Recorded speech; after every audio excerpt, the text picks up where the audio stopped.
I think we're live. I feel live. I'm alive. Somebody tell me I'm online and that I sound good. Somebody tell me if I sound good. Thank you, Dave Rush. Hey, everybody, it's Mike Meyers, and welcome to the Monday and Wednesday, 2 o'clock Central Daylight Time, Ask Mike Anything live stream. The goal of this live stream is to provide those of us who are isolated by the coronavirus an opportunity to continue our studies on our CompTIA certifications. We concentrate primarily on IT fundamentals, A+, Net+, and Security+, but we can certainly move beyond that, and we don't even have to stay within CompTIA if you don't want to. But that is our niche in life, and we tend to do best at that. But I can make up anything if you want me to. The goal of this is an AMA, Ask Mike Anything. So what you do here is you ask me questions, and then I answer them. And we've got a cast of thousands here who can also help things out, too, if I don't know the answer, which happens more often than you might think. But the goal here is that you ask me a question, and you type it into the chat window, and I'll read the question, and I'll answer it for you. Now, keep in mind, if you're the shy type, and some of us are, there's nothing wrong with that, you can just go ahead and send me questions via email. My email address is michaelm@totalsem.com. Just send me, just develop it a little bit. Let me know what you're asking, and I can go ahead and answer that for you. Most questions I like to respond to during the AMA. However, it's a personal question. I obviously won't automatically just put it on the AMA. I'll talk to you personally, whatever you want to do. So, also that is my office number. Office still going to be a little slow there, but if it was an absolute emergency, you could get through my screeners to get a hold of me. If you're a gamer, my Steam account is Senor Pepe, so feel free to jump in. And my nom de plume is Desweds, D-E-S-W-E-D-S. If you don't know what that means, try typing it. I can basically type Desweds, and I never have to take my finger off the mouse. So Desweds is an absolute great tool. Speaking of gaming, I've started playing a game that had kind of passed by my radar. So I'm not going to tell you what this game is, but I'll sing you a song. You guys ready? This is a triumph. I'm making a note here. Great success. Do do do do do do do do do do do. Aperture Science. Anybody know that game? It's an old game, and I just have never played it. I finally started up with it. I forgot. I had started it a long time ago. I just forgot how funny that game is. My goodness. It is a funny game. The game's called Portal, if you didn't catch my reference there. Very, very popular game. And it is a wonderfully popular game. I think it came out in like 2004, 2005. Don't hold me to that. But it's a great game, and I'm having a lot of fun playing it, to say the least. Good game. So yeah, I'm finally getting a little tired of Age of Empires. What else we got going? My phone has healed itself. There is some magic about this AMA that allows my stuff to suddenly start working again. And thank you guys for that. For those of you guys who weren't here, my beautiful phone died earlier this week. And I was going to show everybody online that it was broken. And I was like, see, it doesn't open. It doesn't. And it was like, oh, and it started working again. And it's still working. I'm so happy. So that is good stuff. What else do we got going on? Oh, first of all, for those of you who are just kind enough to even just show up, we have amazing deals for you in terms of Total Seminars products. This week, we're offering 50% off all of our A+, Net+, Total Testers, and our Total Tester / simulations, the simulation question bundles, and the Security Plus Total Tester. So all you got to do is go to www.totalsem.com, type in all the different things you want to buy, and then at checkout, you just type in the code MMLive. Let me make sure I get this right today. MMLive921, and you get 50% off. Guys, no offense, I think that I have the best stuff, of course, A+, Net+, Security+, of course. What else am I going to say? But in all honesty, not only do I think I have the best practice questions and the best simulations, I also have, it's going to be one of those days, kids. I also think that I'm already probably about the cheapest out there, and we're even giving that at 50% off. Our prices are insane. So anyway, a great deal. Today we're going to be talking about from request. Today I'm going to do IPSec. I'm going to do discussion of wow, is it really going to be one of those days, Mike? Slack space. And I've started to put together the different types of web pages that I go to on a weekly, if not daily basis. The problem is it's, people are like, so Mike, what websites do you go to? And it's like, well, I mean, I do go to websites. Absolutely, I go to websites, but I do a lot more than that, okay? I'm big on podcasts these days, and not Joe Rogan, okay? I like Joe Rogan, especially now that Joe Rogan's a Texan, yeehaw! And I also use a lot of old RSS feeds. And I was realizing that my RSS feeds are a complete mess, and I mean a mess. So I was like trying to get this organized to show you guys, and I realized that what I've been doing is I've been ignoring my RSS feeds because they're a mess. And so now you guys have given me an opportunity to clean up my mess so that I can get reorganized. This is something I do once a year. I just put too much garbage in there, and garbage in, garbage out, right? But we do have websites. Now, the websites I'm going to show you today are like the news websites. Where do I go to get what's happening out there kind of stuff? There's lots of other websites I go to for more detailed information or code or stuff like that. I'm not going to do that today. We're just going to do the websites Mike likes to go to. So, what else do we have going? Don't forget, this Friday is a big day, kids. Big day. So, what? We're on a first name basis. Aben. Well, I just call him Mr. Raspberry Pi. Is going to be here on Friday. Okay, here comes Scott Jernigan bailing me out. God, Dr. Aben Upton. Aben, if you're on, I apologize. Next. That's what I'm saying. Scott Jernigan's literally on Teams. You hear that? Scott's like telling me how to say things the right way. Aben, say it right. Is going to be here. Aben Upton is the creator and the head, the god of Raspberry Pis. And Dave Rush really scored a coup to get Dr. Aben Upton to come on at Eben. Okay, Scott. Is that okay? Did I put the wrong emphasis on the wrong syllable? So he's going to be on. We're going to do it in a Zoom format, so I'll be on too. And so we're going to be asking him some really interesting questions. As you know, we're big fans of Raspberry Pi here. Dave Rush is the Raspberry Pi guru here at Total, but I'm no slouch, And so that'll be fun. Also, keep in mind this Friday, we're going to be giving away 4 Raspberry Pi 4 systems, complete with cases and power supplies and all that fun stuff. I'm not going to give you a keyboard or a mouse or a monitor or an HDMI cable. You can get that yourself. But we'll take care of everything else. And it's a great little thing. So we're going to give 4 of those away. Should be fun. That's about it. So let's see what's happening out here today. Let's go check what's on the chat. Web Dev Bootcamp, howdy doody. Sierra SPB, hi Mike, hi Sierra SPB. Tollwood's here, of course, the anchor. Elbow is here, the other anchor. Sierra SPB has got a question already, outstanding. How do you suggest studying for Security Plus? I have your videos, book, and practice test, but I can't seem to understand cryptography. Fair enough. Okay, so Sierra SPB, you've got, to me, the 3 most important tools that are going to help you learn anything.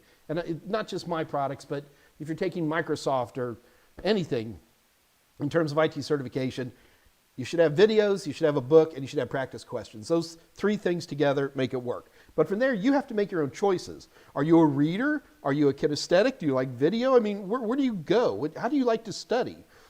Me, I'm a reader. I like to read. So I'll read something and then follow it up with videos. Or I'll read something and then do some practice questions. Now, like the Mike Meyers practice questions are separated by chapter. So if you're using my videos or if you're using my book, it's really, really easy to go, I just want practice questions from chapter 5, bonk, and up they come. But even if you're using other people's practice questions, you can still usually sort by topicality, that type of thing, and that works out for you. So number one, get the information in your head one way or another.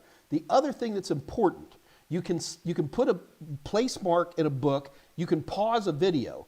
If you find, and this is for any technology, if I'm learning technology and I hit a spot where I don't understand something, I'm going to stop cold until I figure it out. Don't let the video drone on for 10 more minutes while you're hearing even more stuff that doesn't make sense. Don't flip through another 20 pages of the book if you're not getting that thing, okay? So whatever that thing is, well, for one thing, on a Monday or Wednesday, CRSPB, that's what I'm here for. It's literally, your question is why I'm here. You ask me, what part of cyber are you not understanding? Mike, I don't understand what confidentiality means. I'll tell you. See? Isn't that great? And it's all free. That'd be one thing. The second thing you can do is just do your own research on it and try to figure out what that is. I work really hard in my teaching materials to make sure all terms build on the next one. I have somebody who works for me, and I'm not going to name any names, who started techno-babbling me on a particular topic. And when I said to this person, well, I don't understand XYZ, that person responded to me going, well, you know, you should just listen and you'll figure it out. Wrong answer. You have, in a training situation, well, maybe in a conversation with other nerds, you could get away with that. But in a training situation, everything should build on the next thing. And I work really, really hard to make that happen. So I'm a little bit sad when you're telling me that you're having trouble understanding. And when you say it, how did you say it? I want to make sure. I can't seem to understand cryptography. Okay, so you are zeroing in a little bit. Please help. Sierra, we've got, I know 2 videos have been done here at the Total Seminars channel where we were talking about different aspects of cryptography. There was one in particular where we were talking about symmetric versus asymmetric cryptography. But the big thing is, Sierra, that what you have to do, in fact, do it today, do it now, we just started, ask me more questions. Mike, I don't understand what a key is. Or Mike, I get confused when you do XYZ. Or again, Sierra, this is just for you. If you're a little uncomfortable telling me here, just send me an email and we can talk about it. And we'll get you up to speed. Trust me, you're not the first person to be confused on cryptography. It's can often be a confusing topic, so never let yourself sweat that particular issue. So hopefully that'll get you started. Okay? Holy smoke. Hide your beer and your men. It's Elaine Batzer. Gee, Maniz. Hey, Elaine, how's it going? So hope everything's good. What are we doing here? Elaine, aren't you in school? Have classes started? Mr. Ruby's here. Hey, Mr. Ruby. Elbow, of course. Falak Khan, the man of the hard questions. Falak, how you doing? There, we're back in school. Okay, Elaine, cool.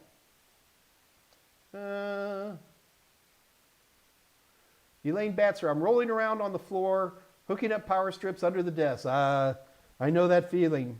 I used to teach a class, and it had like no power on the walls anywhere. It had like one 20 amp fuse, and let's just say this was early on in my teaching, and I was daisy chaining power strips.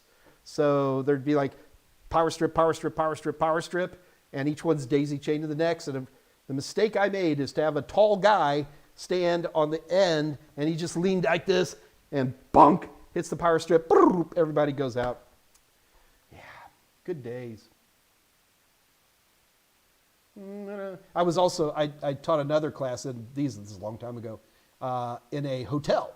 You ever seen these big hotel conference rooms where they can, pull together walls and cordon it off? So we're like in a cordoned off room, behind a cordoned off room, behind a cordoned off room to the hallway. And so I'm plugging stuff in, and it's a power outlet, right? With the 2 plugs, no big deal there. But it had a metal plate cover, a metal one. Who ever thought of this? What idiot ever thought of this? And this particular one didn't have the screw in the middle. And I'm sitting there, and I plug it in, the metal plate drops off. We are in pitch black darkness. And remember, it's like 3 doors just to get to the light. And yeah, Lots of people turning on their flashlights on their devices.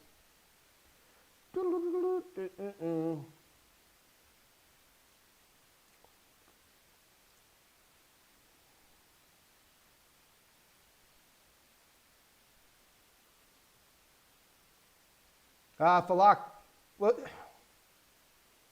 CompTIA did not offer me additional 30 minutes because I am living in an English-speaking country. All right, don't know what to tell you there, man. Alan Duggan, hey, Alan. Scott Jernigan, am I mispronouncing Alan there? Alan? Okay. Sorry, Alan, you may have missed something earlier. Sam McFarland. Acronis Imaging. Brendan S. is here.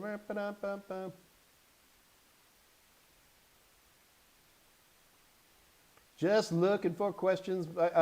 I'm going to get started here on IPSec in just a second, but let me just see if there's any early questions. E. White is here. Hello, E. White. Armando Perez. Everybody's here. Justin Kinsey. Andre.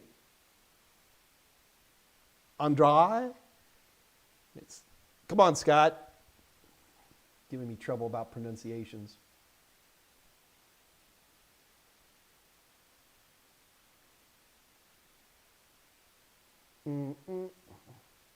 I can't believe none of you guys got Portal. I mean, have you guys not played Portal? It's a great game. And the protagonist is a gal. Come on.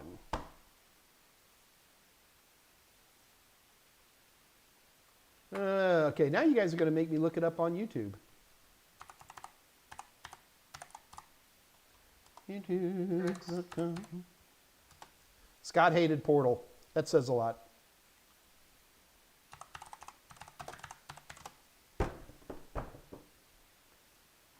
"12 years ago." Good Lord.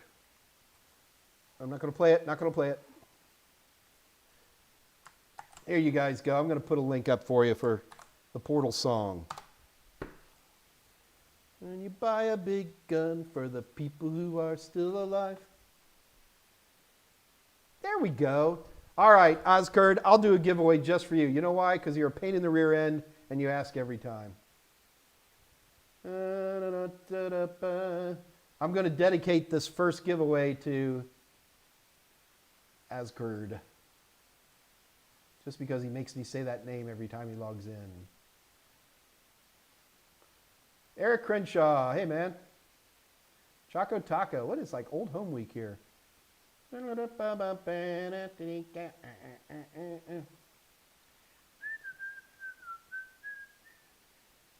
think. Jay Joseph, hey dude. Was it today you were going to spend 20 minutes on the VPNs and such?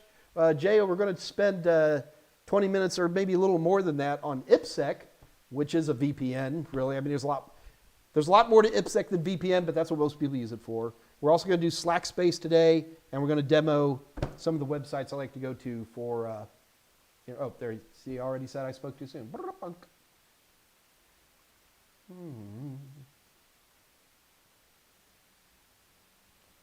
So Choco Taco got a B450M system, huh? Nice.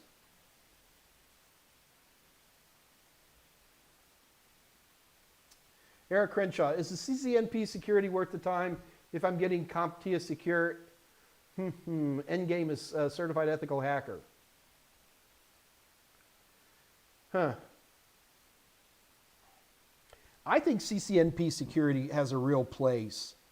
You know, a lot of times, even if you're not going to go, if you don't want to be a Cisco person, Cisco has such a lock on the, layer 2 and layer 3 world that everybody should have some pretty good degree of comfort in Cisco. You should be able to, light up Cisco iOS and, do basic configuration of switch ports and setting up firewalls and that type of thing within a Cisco environment. And, but you're going for CEH.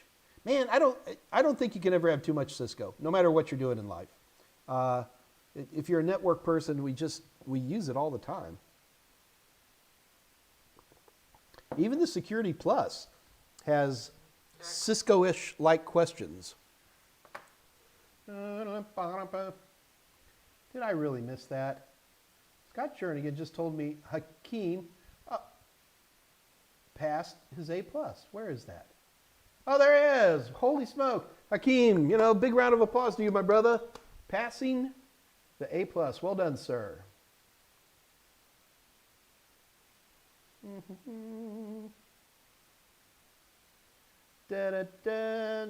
But my buddy Asgard wants a giveaway. So let's give away access to, I'll tell you what, I'm going to wait. Asgard, type in what you want a shot at, and we'll give you, everybody gets to play equally, Asgard, but let's see what you're looking for.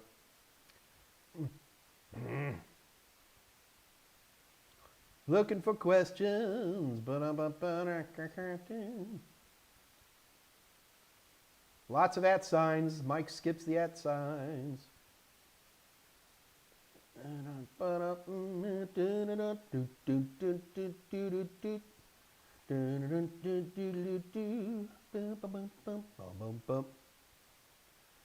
Yes, Choco Taco and Eric Crenshaw. Scott Jernigan doesn't like Portal. Math is hard. It's only shooting. Jay Joseph, is that a mission patch logo? Yes, this is from International Space Station.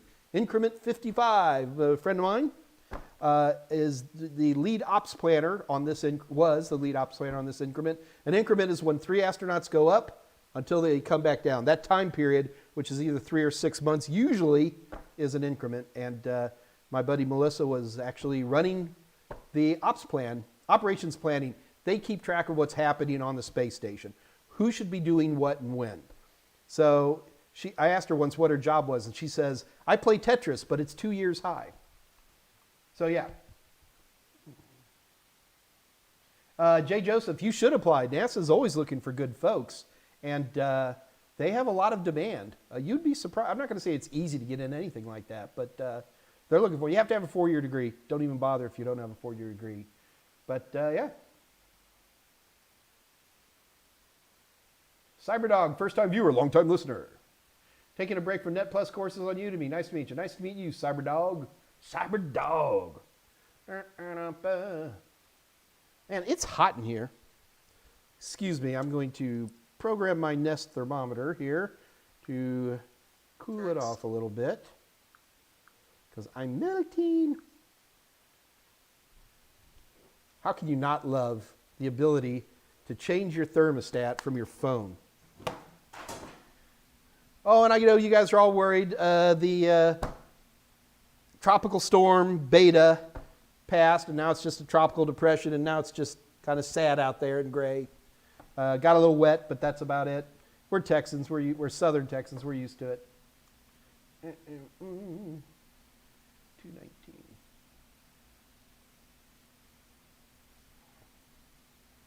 219. Brendan S.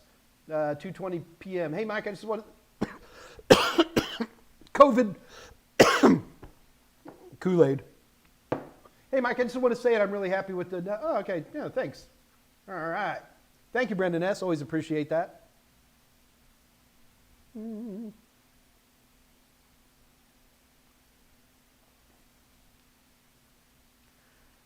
Patrick Dunlap. Hi, Mike. Just wanted to pop in the chat and say thank you so much for all you do. You're very welcome, Patrick Dunlap. You helped me so much with my IT career. Yes! And so, Patrick, make out a check to Michael Meyers. No, I'm kidding. But thank you very much, Patrick Dunlap. Appreciate it. Asgard wants books. All right, now, Asgard, books are tough, man, because I don't know where you're at. Where do you physically live? Okay, Asgard, you got to answer me one more question. Where do you live? Because, we've done book giveaways, and like if you're in the UK or if you're in most of the Western Hemisphere, it's pretty easy to get you a book. Or at least a Kindle book. All my books are also ebooks. But we had one person from Poland, and we couldn't get him a book. Poland. I guess that's the EU, but former Warsaw Pact. So, come on, Asgard, I'm trying to help you here, man. Trying to, throw this to you underhanded. So, Asgard, you got to tell me where you live. Tolowit, don't take off your shirt, Mike. I promise I will not do that.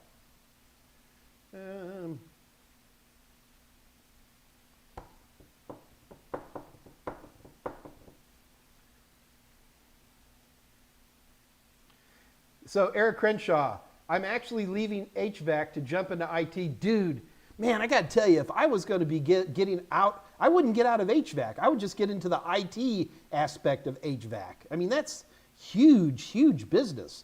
I mean, HVAC systems, is, I know you know this, are basically all, if they're not straight up PCs, they're PLCs, right? And gosh, somebody who understood HVAC and understood IT, man, I got to tell you, don't throw away that 15 years of experience, amigo. Use that. Just move into a different part of HVAC. Yes. Hey, Dr. Quinn. Oh, Dr. Quinn is here. Sorry. 2:23 p.m. Dr. Quinn. Yes, my mail just came through. I can't believe you guys hear that kind of crazy stuff. All right. I'm waiting for as Kurds. I'm gonna call you like AK or something. It's easier.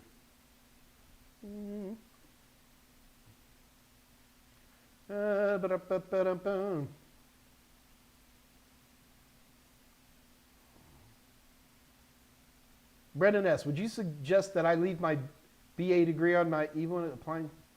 No, yeah, you always, if you've got any kind of bachelor's degree, that stays permanently on your resume. You would never, ever take that off. Heck, Scott Jernigan's an IT editor and author, and he's got a BA in history. Or as we used to call that, photocopying degree. Oh, I'm kidding, Scott, I'm kidding. Love here, love. All right, 2:27. We're going to have to get into IPSec here pretty quick here, kids. Kevin Lopez. Hola, amigo. ¿Cómo está?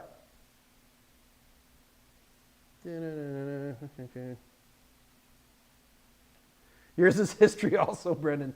Sorry about that. Come on, Asgard. What book do you want, dude? I know you said you want books. Asgard, where do you live, dude? You got to tell me. I want to make sure that we got a good chance of you winning today. I wasn't bashing you, Brendan. Look, I hired a guy with a history degree. Right?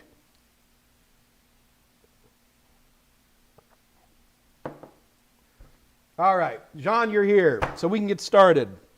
All right, so the first thing we had questions, and I apologize. When someone asks a question, I should really write down who asked that question. And I'm just going to say Jean did it. And Jean had a question about IPSec. Jean, if you didn't have a question, pretend like you did, okay? So what I want to do is take a minute, and Brendan S., don't worry about it. We're all kidding around here, amigo. Let's go ahead and talk about IPSec. Mr. Ruby did. Is Mr. Ruby here? Text. And he's here. Okay. Mr. Ruby, I didn't even see you. Oh, there he is. Okay.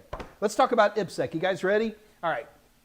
So let's go ahead and just dive right in, and let's discuss IPSec with my fancy PowerPoint presentation. By the way, you guys do realize that you're guinea pigs for a lot of my training methodologies. Did you know that? So if you find typos, or if you find my PowerPoint doesn't have a bunch of pretty pictures all over it, tough. It's good information. And Scott Jernigan gets a hold of it and makes it all messy anyway. So this is, remember, you're my guinea pigs, so have fun. Let's talk about IPSec. All right, so IPSec stands for IP security. So why IPSec, okay? So the internet, when it was designed a long, long time ago, was never really designed with security in mind. We just didn't even think in those terms. I mean, if you want, so by the time we discovered that we wanted authentication or encryption or anything like that, and bad guys stealing our stuff, you had to do it yourself primarily at the application layer. And we saw this even by the late 80s, early 90s, where things like regular HTTP became HTTPS, Telnet was replaced with SSH, encrypted email, blah, blah, blah. I mean, this goes on forever. So when you're talking about encryption or authentication, TCP/IP, arguably, there's some small exceptions that I guess you could argue for the transport layer stuff, that you had to do it all at the application layer because it was never built in. You got to remember the internet was made by a bunch of hippies in Berkeley, and why would anybody need security, man? It's just like groovy. Anyway, obviously it didn't take very long for people to realize we needed security. So IPSec was an idea that you could encrypt any internet traffic. And when I say any traffic, I mean anything. The whole idea of IPSec being invented back in the mid-90s-ish was that we could create, in essence, point-to-point security between any two hosts for anything. If IPSec had been invented and adopted in the 80s, we may have never had HTTPS. We may have never had SSH. We may have had DNSSEC.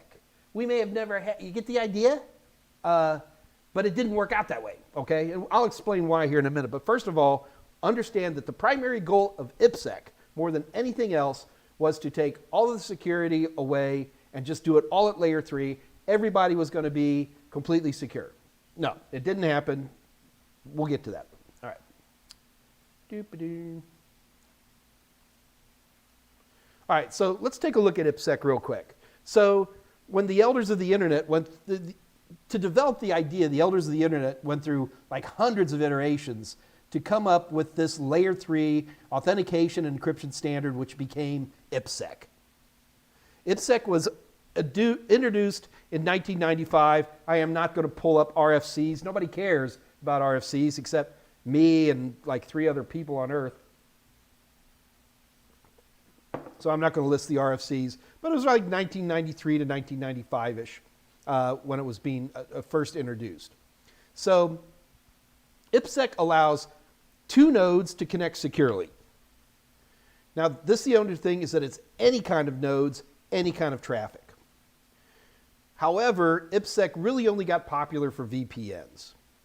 So before we get too excited about this, understand that in today's world, about the only place you're going to see IPSec adopted is one of many types of VPNs. That's about it, okay?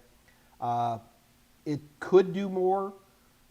Like, for example, when IPv6 was being developed, one of the things that it's still in the RFCs this day, they're like, you should use IPSec. Yeah.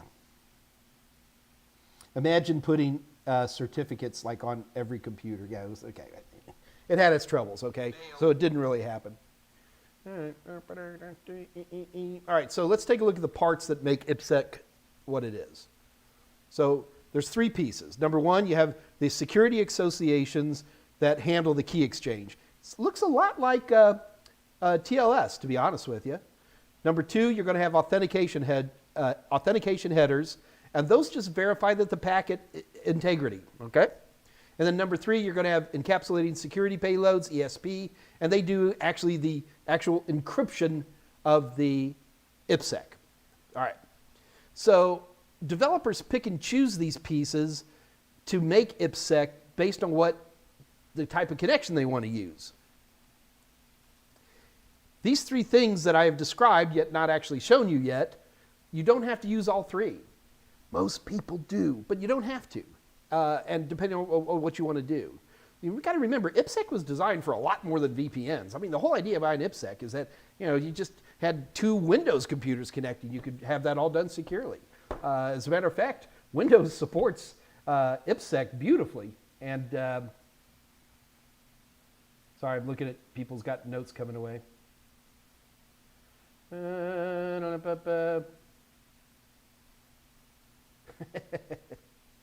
Sorry, I was reading your stuff. Let's get back to work here, kids, okay?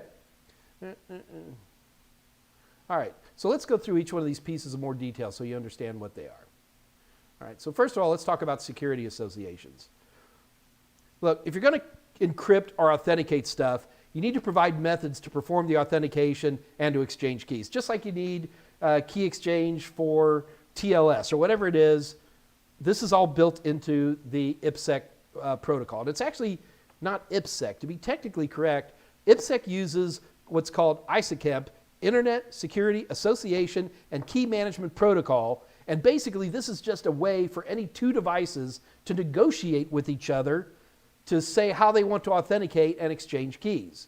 So ISACEMP supports Kerberos if you're in a Windows environment, because Windows is about the only place I know anybody uses Kerberos. Old school certificates. Now this is not TLS, folks. All right, they've got their own way of their own kind of certificates. It is X.509, but it's a different animule than say a web certificate, but it's still a certificate. That's under what's known as IKE or Internet Key Exchange, and you can even do good old pre-shared keys, just like on a wireless network. So there's a lot of different ways to do key exchange. So now keep in mind that this key exchange goes a lot deeper than that. So if I say stuff like certificates, you can do Diffie-Hellman, you can do all kinds of stuff. All that ISACEMP is a standard framework that allows two devices to go, hey man, let's do some IPSec together. And then the other device, I've got demos for this. Not demos, I got pretty pictures, so let's get back to it. Mike's getting ahead of himself again. All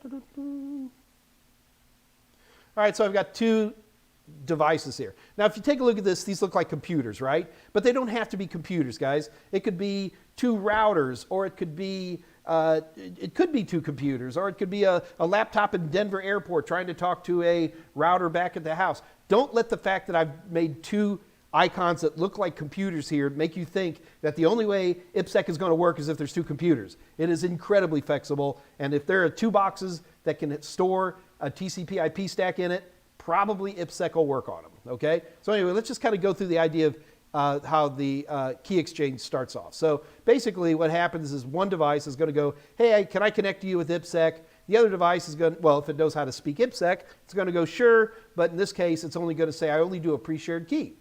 So the two devices, assuming the first device even knows what that pre-shared key is, they can do a quick key exchange.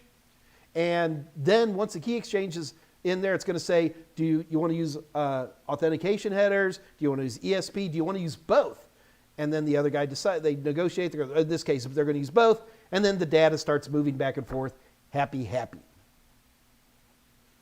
All right, so let's talk about AH and ESP.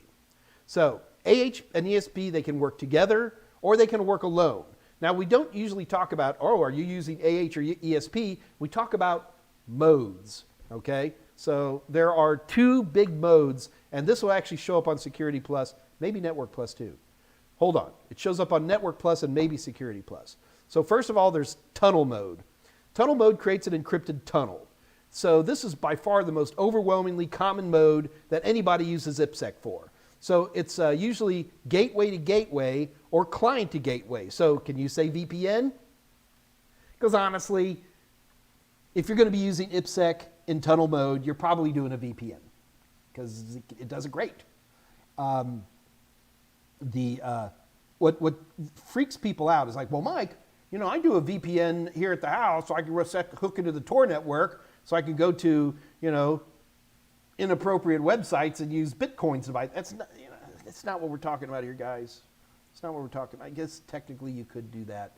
I'm not aware of anybody who uses reverse VPNs for that type of stuff. No. But what we are talking about is somebody in the Denver airport who wants to hook into the home network, and you know, they want to be able to print off the home network printer, and they want to, you know, that kind of a thing. So that's where we would see it. But also the other place, and this is, people never think about this, and it happens a lot, is that I can have two separate networks, one in Dallas and one in Houston, okay? And I want to connect these guys together in a dedicated way.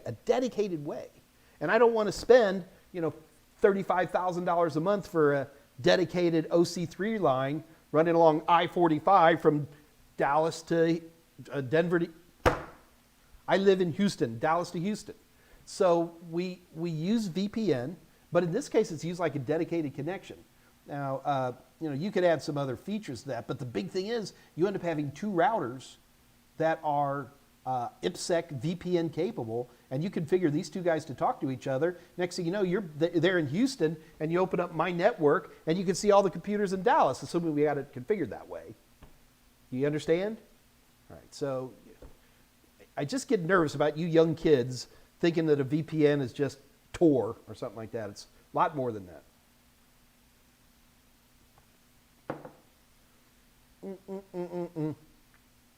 Okay, let's get back in this. Okay, so that's tunnel mode.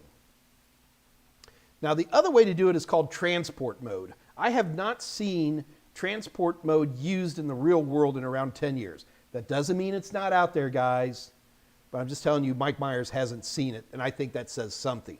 But the idea here is this would be a host-to-host connection. So this would be the equivalent of using like a remote desktop protocol, but you wouldn't have to, or HTTP or DNS or anything. And in this case, it's not necessarily a VPN. In transport mode, everything's kind of out in the open.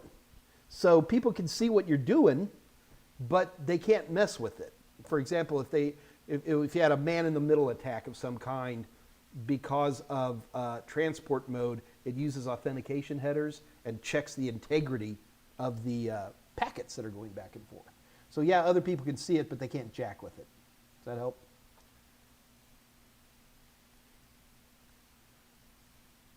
So let's talk about tunnel mode, because that's the cool one. So let's take a look. What I got here is a quickly drawn up IP packet. So I've got my IP destination, my IP source. I got port numbers in here, data. Look, I know there's a lot more in here. I don't care. In fact, even this has too much information. So what I'm going to do is I'm going to get rid of all that, the IP source, the IP's destination source and IP port numbers. I'm just going to call it IP header. See that? Because I'm too lazy and I don't want to keep drawing all this stuff out all the time, all right? So that IP header has, all that IP information, but except for really the data itself, all right? There we go. All right, so when we're in tunnel mode, whoever is sending the data, the first thing they're going to do is they're going to create what are called ESP headers and trailers. An ESP trailer is not much more than a bunch of padding and a sequence number, so that one's boring.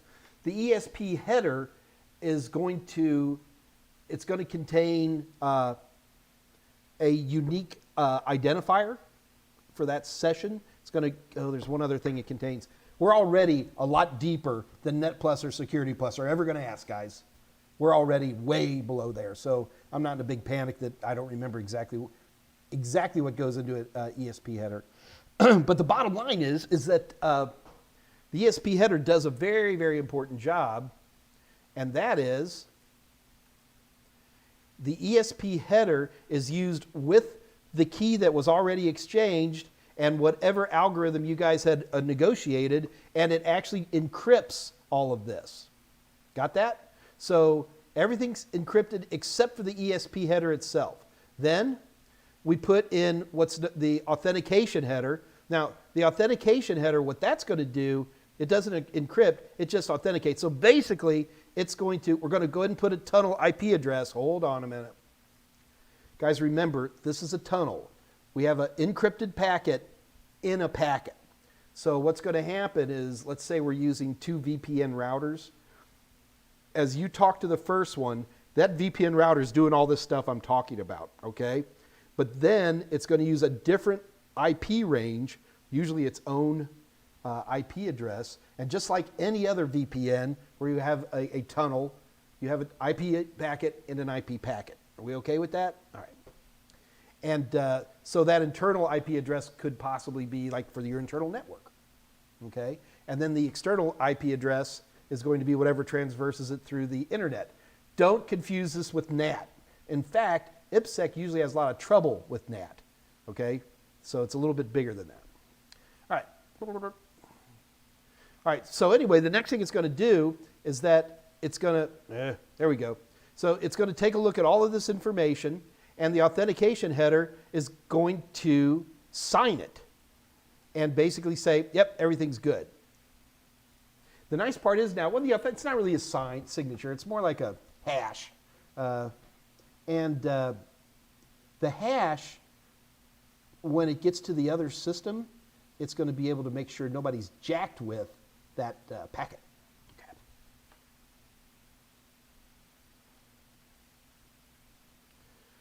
And then off it goes. All right, so let's do this again, except this time let's do it in transport mode. With transport mode, it's a little bit simpler. What we start off with is we just throw the header on there, just like I've got there, except now what happens, there's no tunnel. So all it's going to do is copy its IP address a second time, put it in the front, and then it's going to take a look at that, and it's going to go ahead and sign that so that we know that we've got a hash in there that we can compare it to when it gets back. All right, so let's talk about the reality of IPSec. Number one, there's a lot of other ways to do tunnel and transport mode, but as far as I'm concerned, AFAIK, as far as, oh, there you go, Scott, there's your first typo. AFAIK, they're unused. So you could do stuff like tunnel mode without using the authentication header, but they're rare and weird. You're not going to be tested on it. Don't panic about it. I've shown you the 2 tunnel modes that you're going to see, and even what I've shown you is more complicated than anything you're ever going to see on NetPlus or Security Plus. So be comfortable with that. So IPSec could have replaced everything. I mean, it could have replaced HTTPS, DNSSEC, Secure FTP, SSH, you name it. However, we had 2 big problems. Number one, using ISAKMP certificates on every node made the idea of IPSec overwhelming, especially back in the 90s when we just didn't have the bandwidth we have today. So transport mode never really made it, except on some very specialized and rare situations. Also, for that matter, tunneling never really kicked in because the idea of maintaining primarily certificates, which is really the most automated process we would have on millions, if not billions of systems, was terrifying. Heck, it's still terrifying. And the second reason is that other security standards like SSL and SSH had already been developed. They already had strong support, and nobody wanted to shift gears because these were working. So IPSec really is just for VPN. The other thing I want to show you on VPN, so IPSec in transport mode, it does make a powerful and secure VPN and a popular way to do VPNs. For example, if you're going to do a Cisco VPN, you're probably going to be doing IPSec, although Cisco devices support more than that. All right, so this is just a quick picture of, I completely stole this off the internet, by the way, so hope nobody sues me. This is setting up a VPN on an IPSec. This is a Soho router. So you can see that we set up, can you see my mouse? I'm assuming you can. Yeah, there it is. Okay. You guys are just behind me a little bit. So here's where we set up the actual different tunnels. You can have more than one type of tunnel, for example. Then we have the different local groups, like you're going to have an internal address. And we can set all that up here. And then this is the remote information that allows this guy to connect to whatever the remote device is. So while I tell you that IPSec VPNs are great, there's a couple of things I'm going to tell you as well. Number one, a powerful IPSec VPN is a pain in the patootie to configure. In fact, this diagram is pretty simple, the one I showed you. But they'll start, like if you have a VPN and it's got incoming, is it going to take certificates? Where do you install a certificate? Is it going to do Diffie-Hellman? What type of AH are you going to be using? You set up what type of hashes. It can be hairy. I mean hairy. So for me, if I'm going to be doing an IPSec VPN, usually I'm doing an IPSec VPN because it's thrust upon me. I got a bunch of Cisco VPN boxes or something like that. And I don't like to connect different companies' VPNs together. If I've got a Cisco on one end, by golly, I'm going to have a Cisco on the other.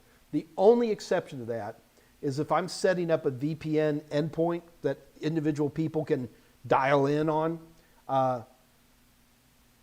the whatever built-in client usually does a pretty good job of connecting to just about anybody else. Because keep in mind, all the client really needs, if you think about this, the client, let's just say you use pre-shared key. All that client's going to need is the IP address of where the VPN router is, right? And a couple of real basic bits of information, time of day, stuff like that, and make sure you have the right pre-shared key. I mean, that is like the simplest version of it, although it can get a lot hairier than that. So, but anyway, so that is IPSec in a nutshell. All right, see if anybody's got any questions here. Tough crowd. Algorithms. Oh, you people.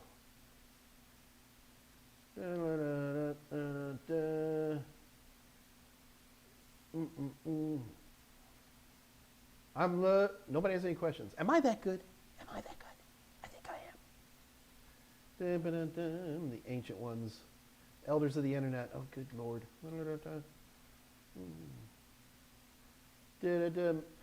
Loki Knight. Mike, the real question is, do you play Dungeons & Dragons 5e? I do not. Sorry. Not a D&D guy.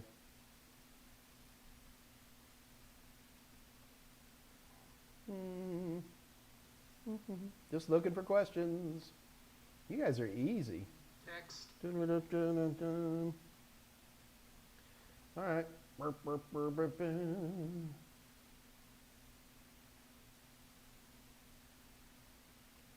It is a tough crowd, Ian. I won't argue that one. It's a tough crowd, but it's my questions. Question, where do hackers get their weird virus malware program names? All right, Mr. Ruby, we got you 1 out of 2. Rich Reed, hey Mike, why do you only have A+ and Net+ on LinkedIn Learning, but I don't see any of your Security+? Because LinkedIn chose somebody, not me. That's why. So I had I wanted to put it on LinkedIn, but they wouldn't take it. They had somebody else. Not as good as me, but they had somebody else. All right. So,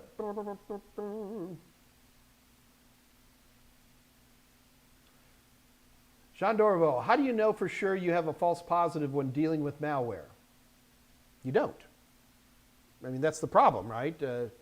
You're running any type of anti-malware program and it gives you a positive. Well, I mean, there's a few things. Like, for example, if it's your machine, you know, I run so many naughty programs on my computers that the anti-malwares will start screaming. And I was like, oh, okay, so, you know, that particular program is, I know what that program is. It's a wireless sniffer or something like that.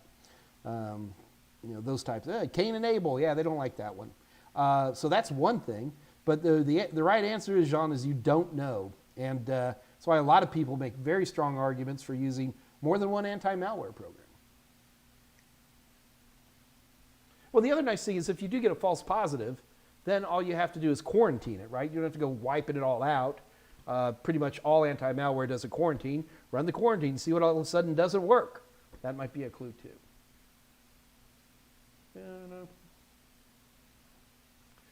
Much rather have a false positive than a false negative though, Jean. Brandon, hey Mike, is that a fez on your bookcase? I have a fez? Yeah, it's a fez. What's wrong with that? Oh yeah. I'm tethered and I'm going to break something because Brandon wants to see my fez. Oop, double fez.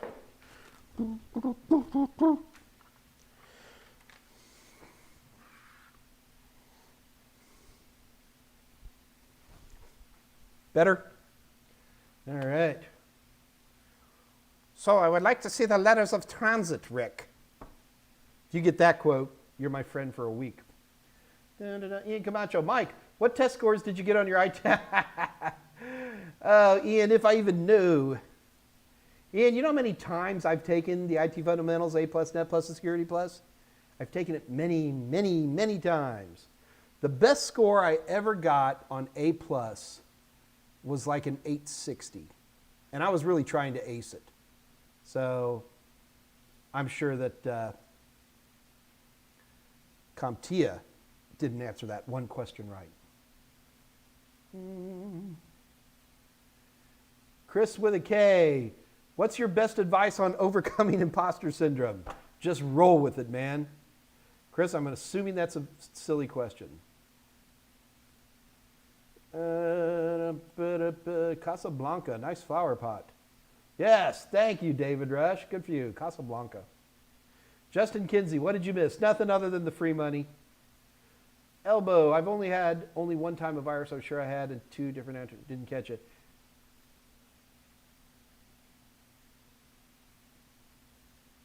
Elbow, so you knew you had a virus and 2 different anti-malware apps didn't catch it. See, you're going to have to write a long story about that because it's a tough one. Oh boy, I knew right where it was, though it wasn't big, and I guess that's why they didn't catch it. Okay. All right.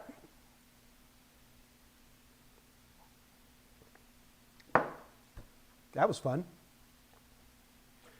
Okay, well, Ascurd has not responded, so we're going to give away a book anyway. Guys, we're going to have our first competition. You ready? In this competition, we are competing for either an A+, Net+, or Security Plus book. It will be the book of your choice. Remember that during book giveaways, one of the big problems we have is sometimes it's difficult or impossible for us to get a book to you. In that case, number 1, we're going to try to get you an ebook. And if we can't get you an ebook, then we're going to try to get you something of equal value. And if that doesn't work, then sorry, man, we tried our best. So do keep in mind, especially if you live in Poland or Palestine or scary places like Chicago, that we might have difficulty getting you your prize, but we will do our best. But we've had to just totally renege a few times, which is always disappointing. Anyway, with that attitude in mind, here is how. Brendan S., do we still see RG11 connectors in the real world? Yes, but usually not for networking. Let's go ahead and have a competition. You guys ready for a competition? Let's do a competition for a book. You guys ready? Let's do something fun. You guys are all obsessed with port numbers, so let's do it. You're going to have to research this on your own. I need a port number for IPSec. Get me an IPSec port number, and I'll give you a clue. It is not 51, so don't even bother telling me 51. So don't even bother going to Wikipedia because it's weird and you don't want to go there. Look it up, folks. What port number is assigned for IPSec?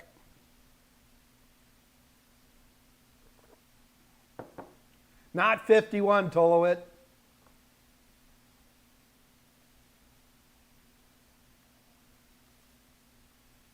$500. You guys are all typing in 500? I don't think that's right. Yeah, like I had it memorized? Oh, that's UDP. Doggone it.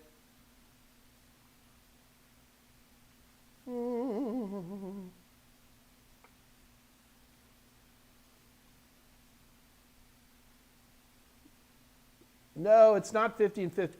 See? The reason there's a number I'm looking for, and the reason I'm looking for, I was looking for 1723, guys, because technically 50 and 51 are weird. That's why I tried to warn you. Anyway, I'm going to give it away for 1723. So not a D, you're the winner. Congratulations. That's the number I was looking for. Like I said, these competitions aren't fair, people, but they're fun, right? And yes, he did. So congratulations to Not a D. Big round of applause to you, sir, for winning your book. In order to get your prize, what you need to do is you need to contact Kathy Y at TotalSem.com. Scott Jernigan's going to type that in the chat for you and tell her that I want a book, and tell her which book you want. Also keep in mind, nobody else tried to... Kathy's real good at figuring this stuff out, guys, okay? So don't try to pull the wool over her eyes, and you get yourself a book. Well done, Not a D. Appreciate it, man. Well done, sir. That was fun. I'll tell you what. Next thing, let's have another competition. You guys ready? We're going to have a different kind of competition. You guys ready? Hands on keyboards. Here we go. So we now know that IPSec is pretty much more than anything else. It is popular. It's a popular VPN protocol. You guys ready? Give me another popular VPN protocol. Go. I don't care what it is. I'm watching. No, not 42, Scott Jernigan. I don't want a port number. I want the name. There's a zillion of them, guys. There we go. Nitin Baines. I'll take that. L2TP. Andy STL. Radius is a form of AAA, but it is not a form of VPN. However, L2TP, crappy as it is most certainly a VPN protocol. Nitin Baines, right here, man. Big round of applause, Nitin Baines. You, Nitin Baines, win either A plus, a net plus, or a security plus. You get to pick one. Online access to our online questions. In order to get your prize, you have to contact Kathy Y at totalsim.com, and Kathy will ask you which one you want. And all we really need is an email address. That's an easy one to do. And you'll get there, PPTP. So congratulations, Nitin. So Rich Reed typed in PPTP, which is most certainly another VPN protocol, probably the worst of them all, but I still use it sometimes. So I was teaching about VPNs in a stand-up class, with like people in front of me. And I'm sitting there going, okay, so let's talk about protocols. I start talking about PPTP. And this lady starts laughing and laughing. I'm like, why is PPTP so funny? And she goes, I'll tell you tomorrow. And she comes in with this little packet of like these little cloth cones, and you put them over little boy babies while you're changing their diaper. So they don't. And they're literally called PPTPs. Like TP, like Indian tents. It's pretty funny. I thought it was funny.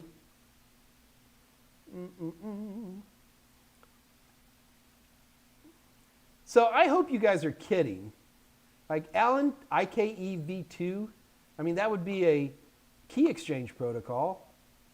P2P, Choco Taco, come on. SSL, EC, okay, I would. Nit and Bitten just beat you. So that's why I got to give it to you. But I would have given you SSL, although I would prefer SSH. Air VPN, Chris Whittaker. Elbow HDMI, you're hilarious. Amjad Mole, SSTP. I'm not familiar with that one.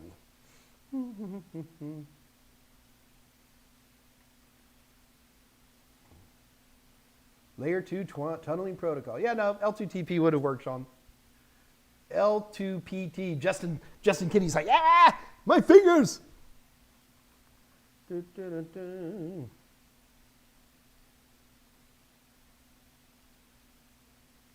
Yeah, that does happen, Tolowit. People not watching live and they get answers later. It happens. Justin Kinsey, IKEV2, Internet Key Exchange, is not a VPN, right? It is just part of the key exchange process. IPSec uses it. Other protocols do use IKEV2 as a way to talk to each other to trade out whatever they want to do. Yes, PPTP, Scott Jernigan, you're typing it exactly right. Look, I don't get out much, guys, so, I need humor when I can get it. All right. So what else are we going to talk about today? Oh, I remember the other thing. We wanted to talk about Slack space, didn't we? So I was going to be really clever with Slack space, and I was going to do a demo. And I set up a demo, and it's like the most boring demo I've ever had in my life. But I'll talk about it. So your standard storage area on any hard drive today is a sector. Now, for a trillion years, a sector was 512 bytes of data, and that's no longer true. For a number of years now, it's been 4,096 bytes as a sector. And in some situations, depending on how your hard drive is partitioned, you can actually take a single sector and it can be broken up into allocation units, also known as cluster. It can be, you have multiple sectors that become a cluster or allocation unit. Although today on most systems, a cluster and a sector are same size, 4,096 bytes. Although there's some, if you have some really, really big drives where you'll have larger clusters, you have like 2 or 3 or 4 1, 2, or 4 sectors per cluster with NTFS. I don't think it gets any bigger than that. Anyway, the bottom line is that's your minimum storage space. So let's keep it simple and say it's 4,096, okay? So you get at your command line and you type copycon mom.txt and you hit enter and you type, hi mom, how are you, love Mike, and you hit Control Z and that file gets saved to your hard drive. That file, that little text file, is going to be like 24 bytes long. That's it. So what ends up happening is that you then have to allocate an entire sector/cluster to that one little piece, and you end up wasting a lot of that cluster because that's your minimum storage area.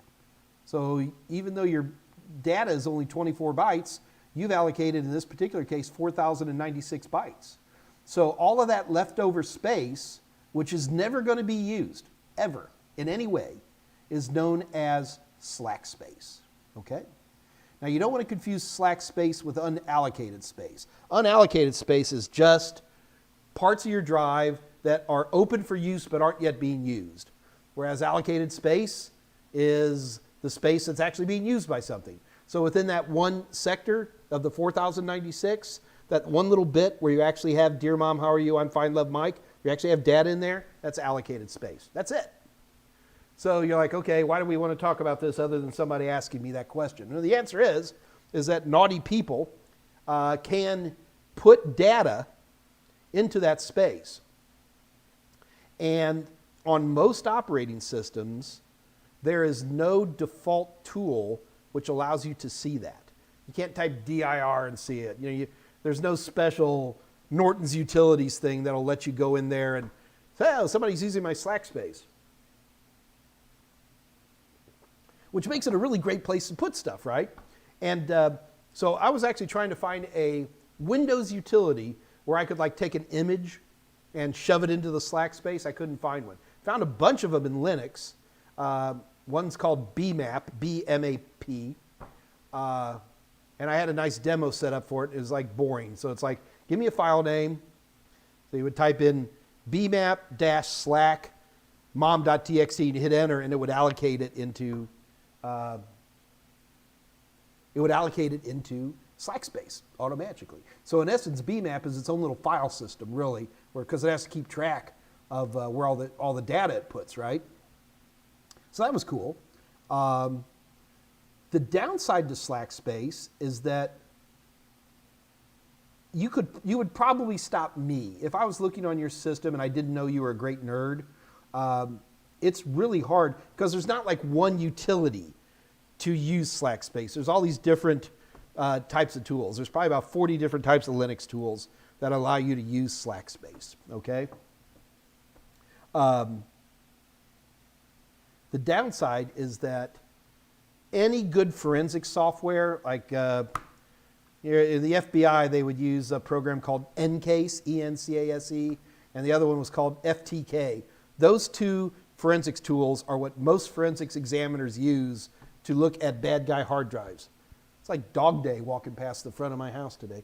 Anyway, so when you run ENCASE or FTK, they will by default query the directory structure to see what's supposed to be where and how much, and they will automatically find stuff that is stored in slack space.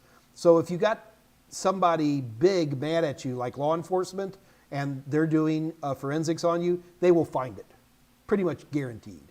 So slack space is really not that good of an idea for naughty people to use anymore. So do be aware of that. But that's really all it is. What's more interesting for a lot of people is how do you erase slack space. So like in a Windows environment, you can use Cypher, the Cypher program to erase stuff. There's a lot of third-party tools, both in Windows and Linux environment, that will allow you to clear out slack space. And these tools will literally go in, look at your directory structure, see what's supposed to be there, and wipe all that out for you. So that would do it. So that is slack space. I hope that's answering your question. Also, do keep in mind, guys, when I'm answering questions like this, like Mr. Ruby, I know you asked some questions. If I'm not answering your question well enough, it is perfectly acceptable to ask follow-on questions. I may not know the answer, but there's never a problem with that.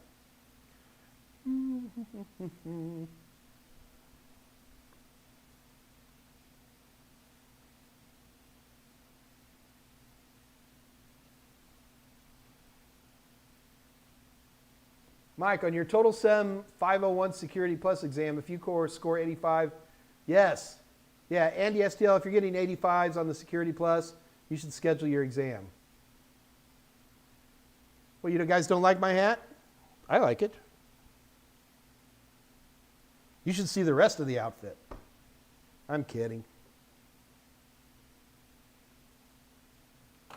Brandon, will the Fez, but not Brandon S., just Brandon. Will the Fez make an appearance on the new... I don't know.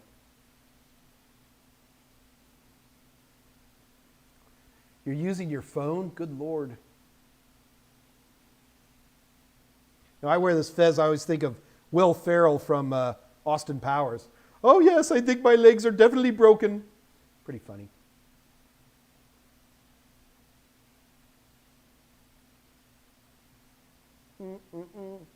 Sam McFarland, Mike, do you trust Microsoft's built-in antivirus? Very much so.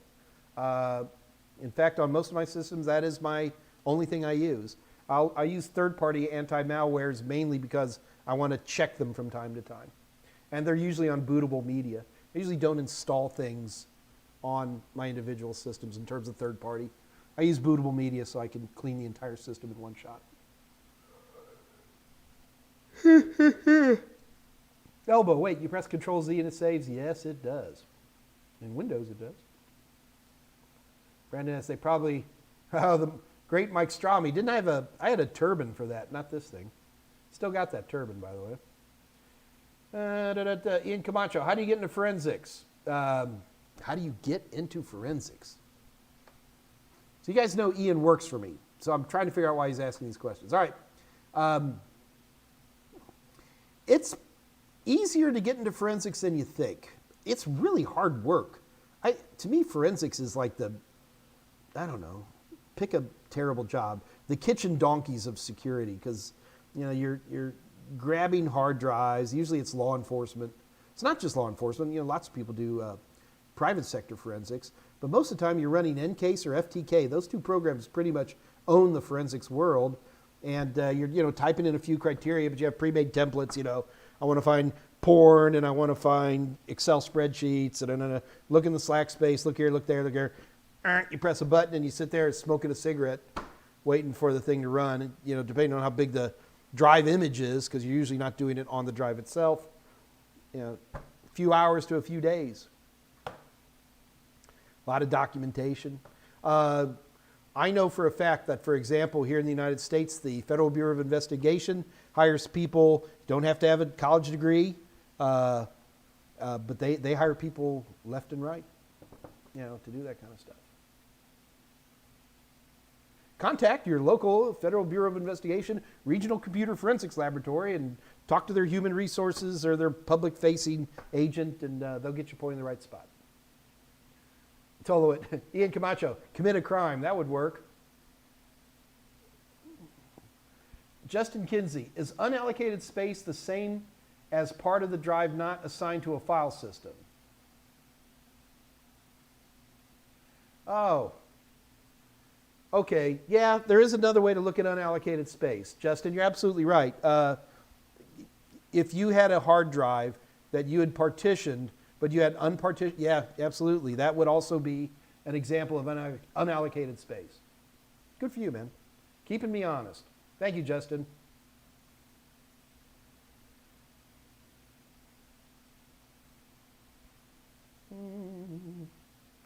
Andre, I've got a cowboy hat, but I don't dare get up.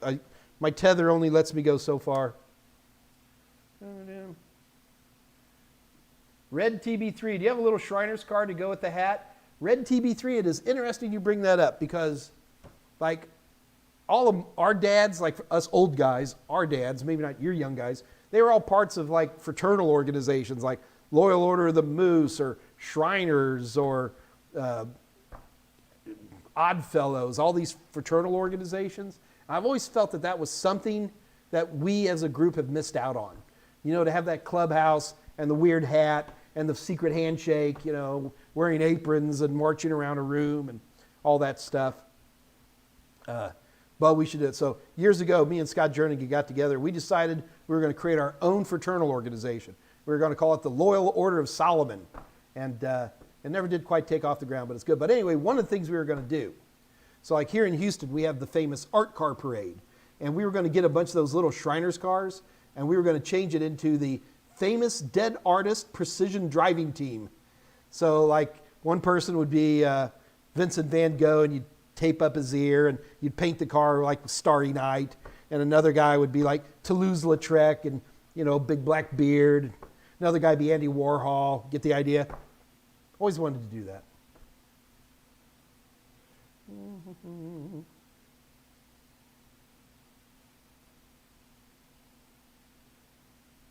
Yes, Scott Jernigan, I have a convertible named Paris.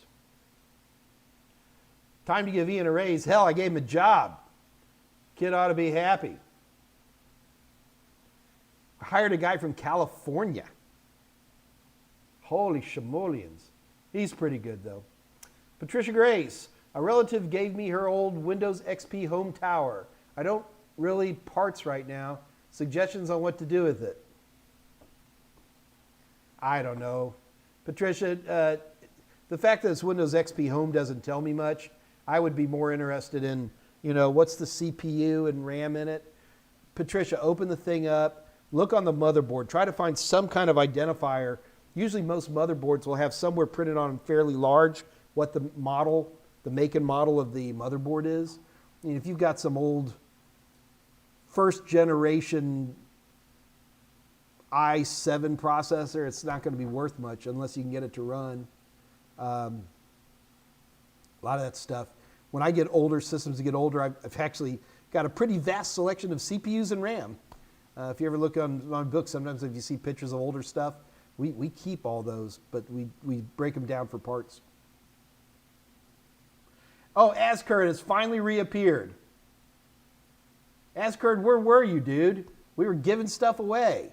You walk away, man, you snooze, you lose. And Ascurd, I was trying to help you. I was here for you, and you let me down. It's okay. I tried to help Ascurd, but he left me for some reason. E. White, take it outside and beat it with a baseball bat. Gee, it feels good to be a gangster. You've seen Office Space.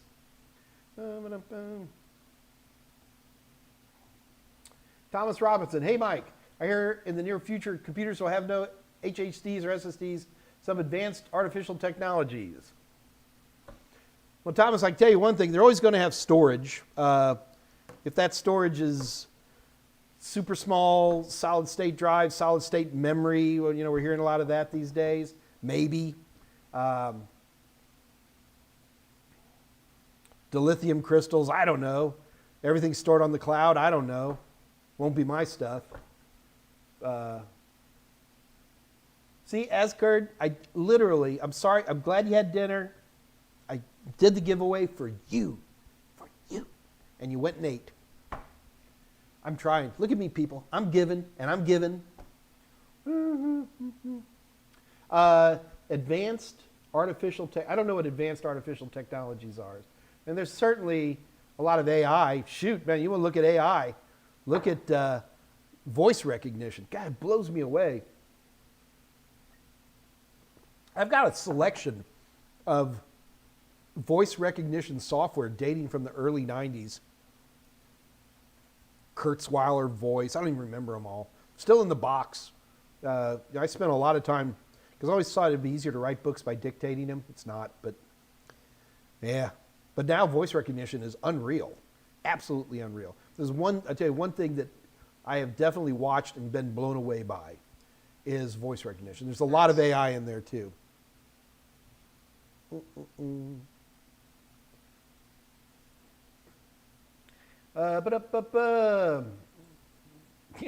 Dr. Quinn, Asgard, go to your room. You're grounded. Well, not that, but Asgard, you're going to have to come back, man. I really did try. Chance Goodman, are free antivirus trustworthy? Yeah, if it comes with Windows. There's a few. See, I got to tell you, man. Chance, everybody's always asking me what anti-malware to use, and I really am resistant about that. Chance, we did about 4 months ago, maybe 3 months ago, we did a big thing on anti-malware, and it's listed here in the Total Seminars channel. So just search in there and say anti-malware, and we did a big thing on it. We went through like, gosh, Scott, how many? Like 6 of the big top name anti-malwares, and check it out. But I'm just so resistant to recommending any particular anti-malware because they change so much, and somebody's ahead one week and somebody else is ahead the other week. It used to be on Back in the old days, there'd be one that was really good and it gets all bloated. Probably Avast was probably the biggest example of that. Avast 6 years ago used to be this super tight, clean anti-malware. Now it's all full of bloatware and goo. I don't like it. Norton's is a disaster. You can run them thinner, I know, but most people just install it, click, click.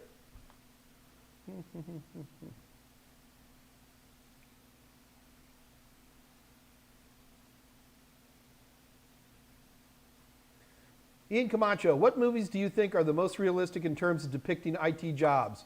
Which are the least? Geez, Ian, I don't know. I mean, you're going to get me on Office Space there, obviously, right?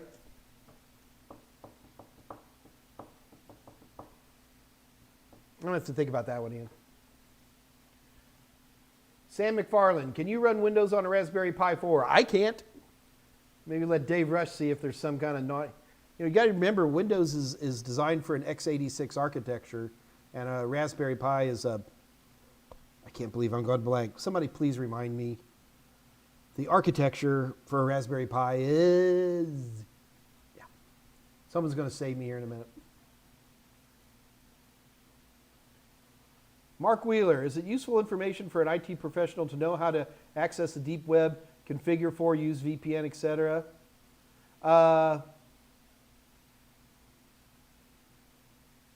I think everybody should poke into the VPN, Tor sites and stuff like that.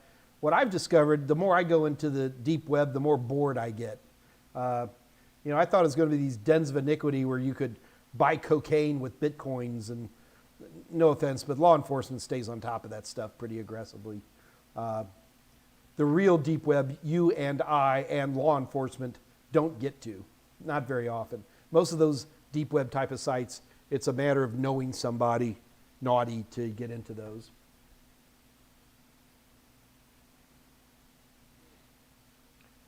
(3:21 p.m. Dr. Quinn, Komodo is great. Dr. Quinn, I'm not against Komodo. ARM. Thank you, ASCAD. ARM. Gee, my knees, I went blank.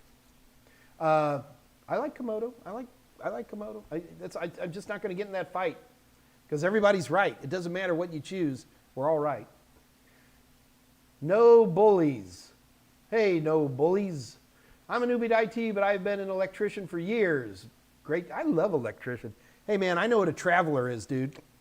I can wire a three-way in my sleep. And some electronic experience. I was wondering if the CompTIA A Plus and A Plus courses have enough hands-on stuff to get my skills job ready. Well, no, there's no hands-on.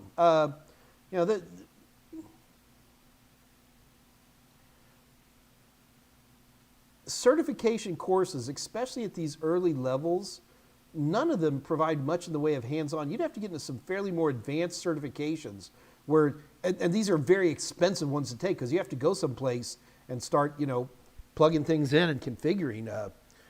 CCIE, the Cisco CCIE, is a hands-on type of test.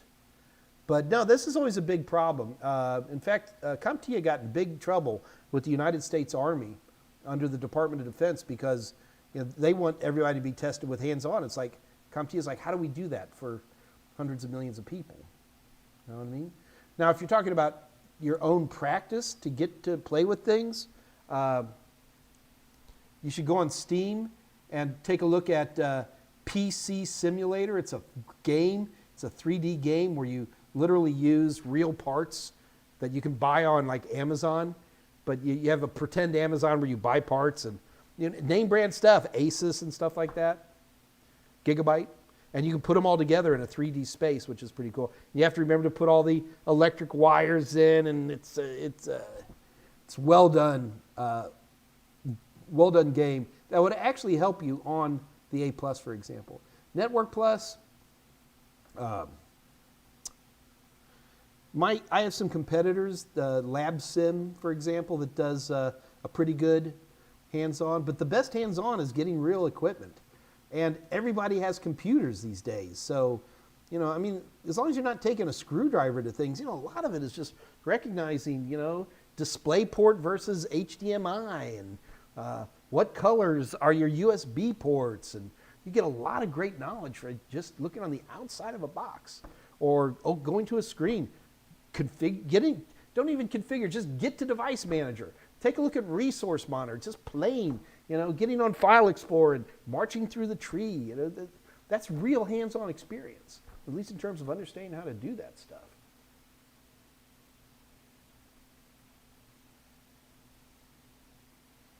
But no bullies. Get out there and do it. You want to play with stuff, don't be afraid to get on, assuming you're in the United States, get it on Craigslist.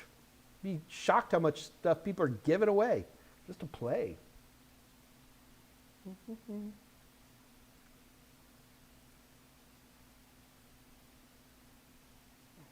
Also, no bullies. I'm going to throw this out to you too. If you're an electrician with electronic experience, don't walk away from being an electrician. There's lots of IT where we need good electricians with IT knowledge. I mean, I've watched people try to install a Nest thermostat, That's all low voltage stuff. And like here in Texas, every one of our power meters is a smart meter, which is designed to run, what is that wireless protocol for home devices called? Can't remember. But so to have people with electrician experience who are then in IT, you can use both of those things together.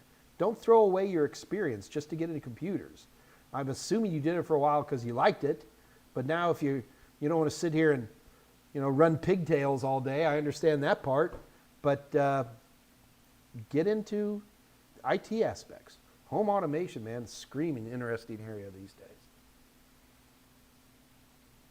See, because I'm a computer nerd, and I've had to learn more electronics and more electricity than I ever wanted to.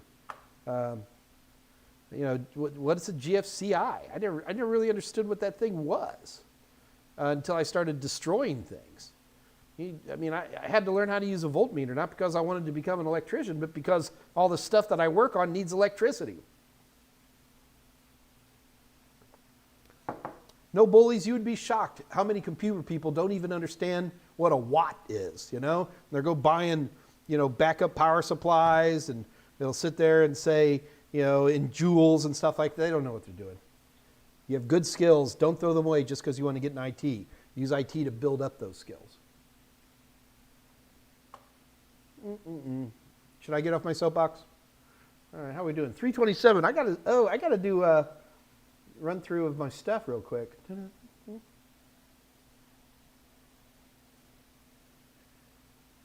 Okay. So the last thing I want to do today while we're working is I've been getting people asking me, they go, Mike, what websites do you go to? What do you look at? What are you online to keep your knowledge up and things like that? And I've been reticent to answer it because, well, it's complicated, to say the least. Let me show you what I'm talking about. So, well, that's not it. One moment, please. Is this going to work? One moment. Minor technical difficulties. Okay. So what I want you guys to look at right here is, and I know you can barely see it. It's not that critical. Let's see if maybe I can zoom this in a little bit. Give me a sec here, kids.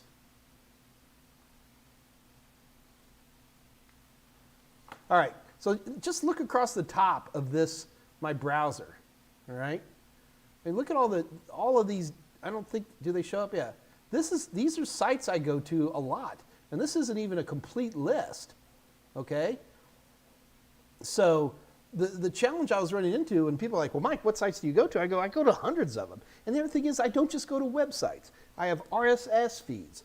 I'm listening to podcasts all the time. So we started talking about this week, and everything's a mess, and I'm working on it. But what I do have for today that I think you might be interested in is, where do I go to get tech news? What's happening?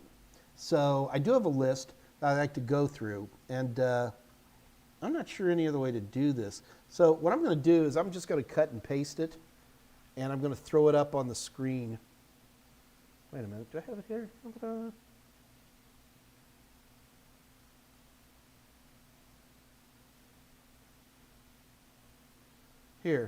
Here we go.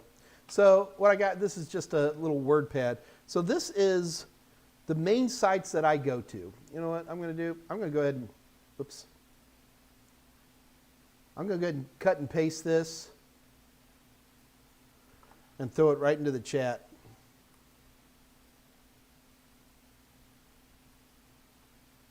Oh, that's ugly.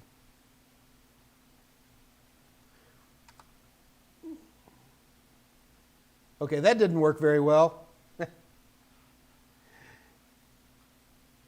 I'll tell you what, I'll go ahead and clean it up a little bit, and then I'll put it up for you, and I'll give you guys a place to look at it. But let's just go and take a look at some of these, and let me tell you why I like these, okay? So we're just going to kind of...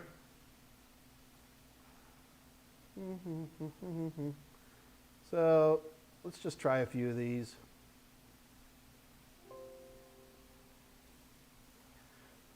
So the first one is the Register. I love this site. It's hang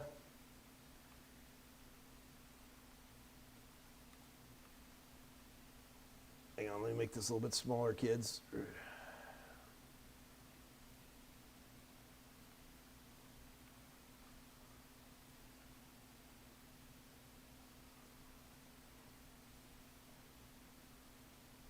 Grrr.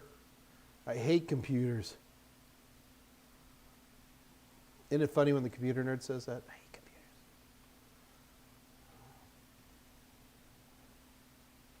You know, for the record, I do set this stuff up ahead of time, okay? It just decides to be cruel. Oh, perfect, Scott. I'm going to let you do that. Thank you, Scott. Scott's going to punch him in. So the Register is it's a great site. It's pretty much covers anything but when it comes to technology and IT. Good for news, good for technology announcements. It's got a lot of security stuff in it. It's got a lot of developer stuff in it. Probably the Register is one of the first things when I'm drinking my coffee in the morning that I'm going to check out.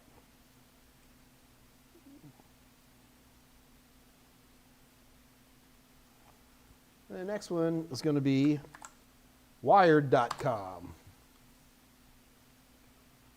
So Wired's been around for a long time. It's a very, very popular site.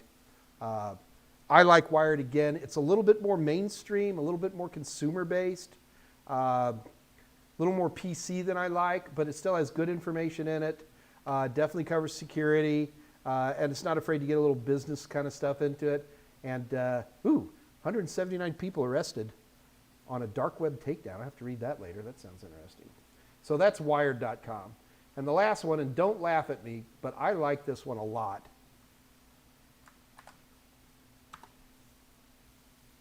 Good old Google News. And what I'll do is come over here. Let's go over to technology.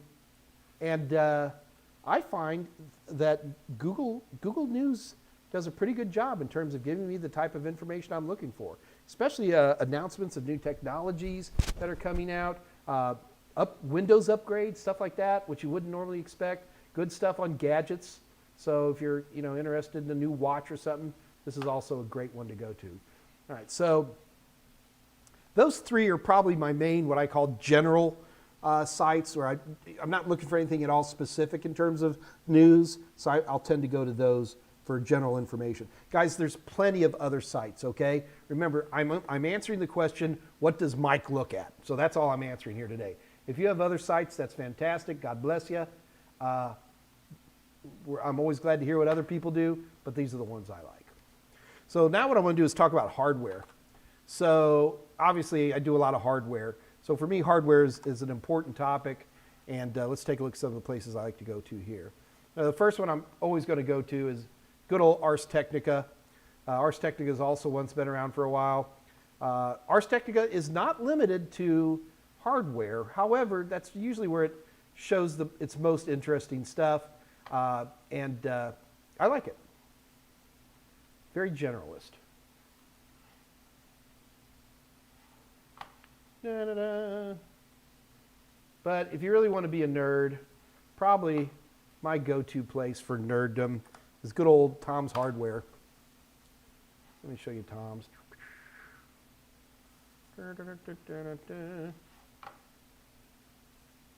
So Tom's Hardware is probably, for pure hardware, this is a place I'm going to go. In particular, what I like about Tom's Hardware is they have their best picks. So if you just want to sit there and go, what are the best gaming CPUs for 2020? Here you go. And that's a 3-day-old article that it's going to be talking about. And it gets into some good, serious discussions on, you know, what really makes them hit what they're going to hit. And they're not afraid to benchmark anything, and they do a pretty good job. This is interesting. Number one is the Intel Core i5 10000K. Interesting. Only has PCIe 3.0 though. Whatever. What I like of Tom's Hardware is great, but honestly, most of the time when I come to Tom's Hardware, it's for their best picks, which can really be very, very convenient in terms of really talking about what makes something great. All right, next, it's going to be Tech Radar. I like Tech Radar. They do good. They're good on reviews. They do a lot of good jobs when it comes to reviews. Not a lot of comparison stuff, but some. But they'll do that. They're also Apple fanboys. I'm not a big Apple fan, but they're not afraid to talk about them in great detail. They also dive into TVs, stuff like that, although I've got a better site when it comes to TVs than Tech Radar. Speaking of televisions, hopefully I'm not surprising some of you guys with these. AVSforum.com is probably, my goodness, is it an amazing site for home theater.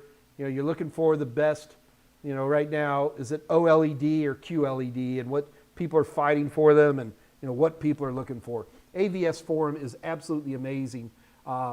In particular, now this really isn't the forum part. You got to go into the forums. So down here, you join the community. Well worth your time. Get on in there, and these guys will out-nerd you like you wouldn't believe. Absolutely amazing community, and boy, do they know their stuff. The other nice thing about AVS Forum is that if somebody finds some amazing deal, you know, they're like, if you can get a coupon from this website and then go to Best Buy, you know, you can get a 63-inch OLED for $3 or something like that. I've gotten some unreal deals on AVS Forum. And it's fun to read. You know, to me, the whole world right now with home theater, it's a Samsung versus LG world. You can argue with me, but everybody else buys panels from those two guys. And the whole OLED versus QLED is a very interesting topic these days. And just other little stuff, you know, it's like good deals on HDMI cables and just great stuff. All right. Next thing is going to be for mobile devices. And if you're talking about mobile devices, to me, the absolute best place to go is good old xdadevelopers.com. This is incredible, especially if you like to use custom ROMs on your phones. You want to do rootkits, sorry. Not rootkits. Ignore what I just said. If you want to root an Android phone, this is Android, okay? They don't do Apple. But just great stuff, super fun customizations. I really like it. It's a great site. I have turned more than one phone into an ashtray from this site, so you have to be careful about what you're doing. And you know, if somebody comes up with some way to hack your, your Galaxy 10, make sure that 5 or 6 people have already said, "Oh, it works great, thanks," before you try it. Do not do as I do. That one's definitely cost me a couple of tries. All right, next one. So, well, here. So the last topic I'd like to get into are operating systems, and in particular Windows more than anything else. I don't have, and be straight up honest with you, I don't have a good Linux news website. So if you have a Linux news website that you like, do me a favor. Don't post it here because I won't pay attention. Send me an email and say, Mike, you need to check out this Linux website. I know they're out there, guys. I know they're out there. I'm more of a Windows guy than a Linux guy, but I am. Here, so I'll show you mine, but you have to show me yours. Okay, so that would be a good one. Anyway, so when it comes to operating systems, there are two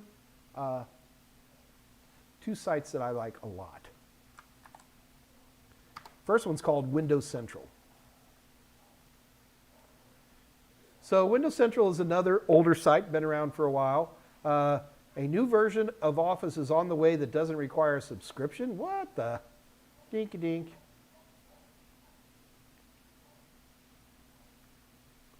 I'll be reading that when we're done here. See little stuff like this. Preview builds are rolling out. They really, when it comes to Windows, this is a great site for keeping news. That is fascinating. I'm going to definitely check that out. How cool is that? September 23rd. That is today's news. I don't know about you guys, but my Office 365, I get it through the company, so it's free, but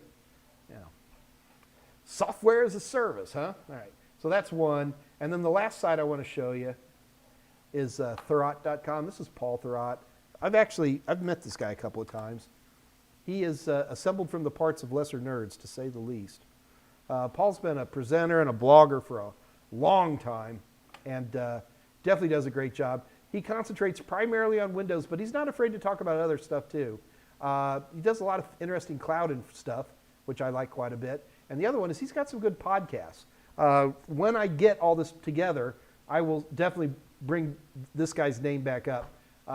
Unlike a lot of old techs, I will not name any names. He really does stay on top of things, and he's my inspiration. Great stuff. So that is, these are websites, I go to these websites daily, if not weekly. Weekly, if not daily. There's probably a few more, but I really want to say the ones that I know that I get good information from. If you were to just do a little scroll or maybe set up RSSs, however you like to do that kind of stuff, if you're not familiar with an RSS feed, get familiar, because they're important. Yeah, I don't actually click on all these URLs, guys. I use RSS feeds and I use RSS feed readers, and it all comes in on like one web page, which I find convenient. Sometimes, though, it can be a little irritating depending on how I filter things. So you want to check that out. Anyway, so this is where I go for news. This is not all the websites I go to. A lot of times I go to websites for research. I go to websites to connect with people, not Facebook. So there's a lot more to it than that. Plus, there's all my podcasts. I am not prepared to show you all the podcasts that I listen to today because it's kind of a big list. But I am putting that together, and we will get to that. But this should get you started. Again, if you guys have any websites that you think I need to be checking out, in particular for news, the place you have, don't just put it in the chat. I won't see it. I mean, I'll see it, and then I'll start humming nursery rhymes in my head, and I'll forget. Send me an email, please, okay? And I will make a point. I guarantee you, if I get an email, I'll look at it.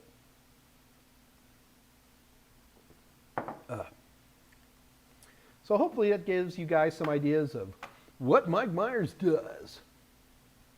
So the only other thing I want to do today is, let me go ahead and minimize this stuff.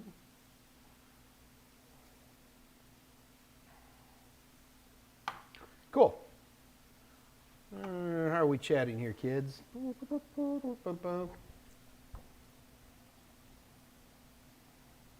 Just looking for questions or answers.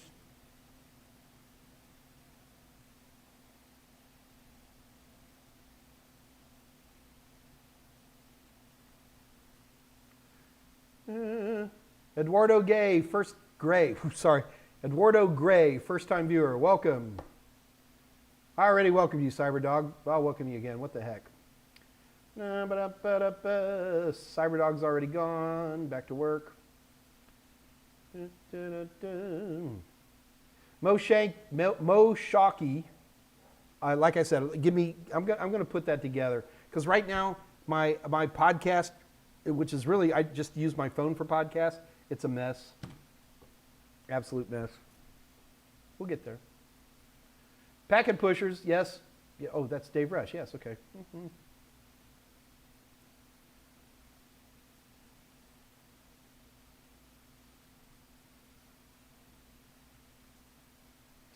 Yeah, Tolowit. I don't know. It was acting weird earlier, so I did it different. 3:38 p.m. Kevin Lopez. Mike, I feel that you would do well as a gaming Twitch streamer. Ever considered it? I got a friend of mine. It's a gal gamer, like my age gal, all right? And she's hilarious. She's not that good of a gamer, but she's just one of these genuinely funny human beings. And you put me and Laura on front of a screen at the same time, I think we'd be tremendous. So if you could please invent a 27-hour day, then I would do that.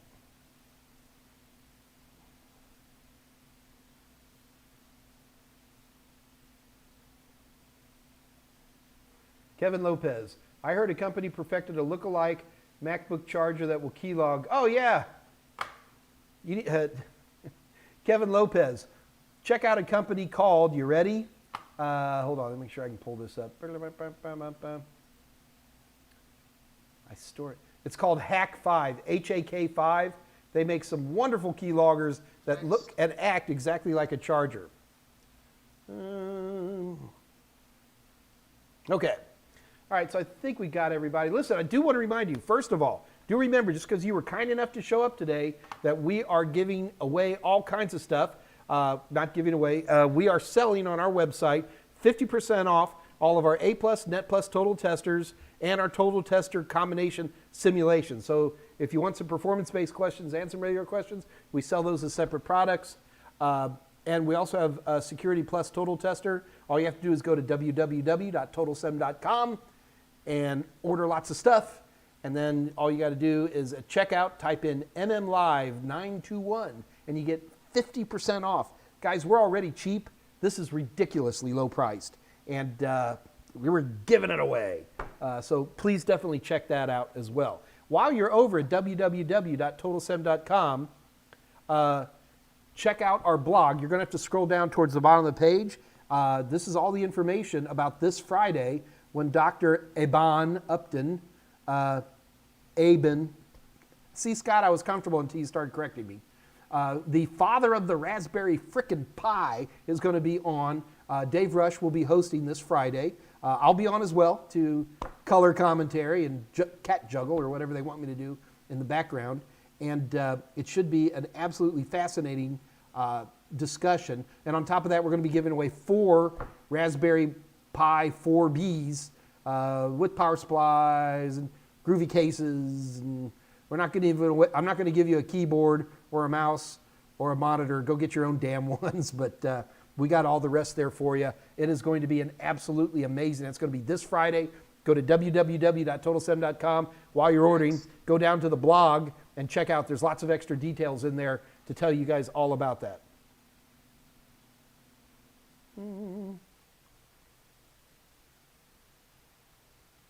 Eben. You guys are going to get me in trouble with him on Friday because I can't pronounce the gentleman's name properly. You're going to embarrass me.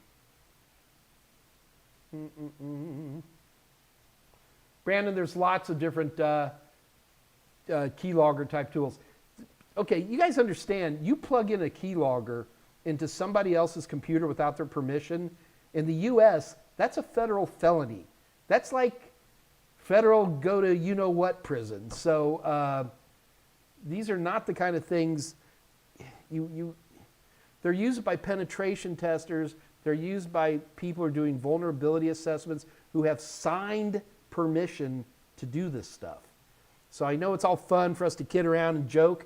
I know people in prison who have done nothing wrong other than things like this. So please, please, please, when we talk about Hack5 and some of their tools, don't be dumb.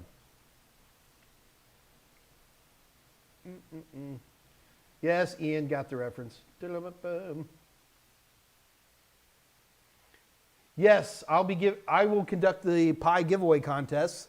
Dave, I sure will.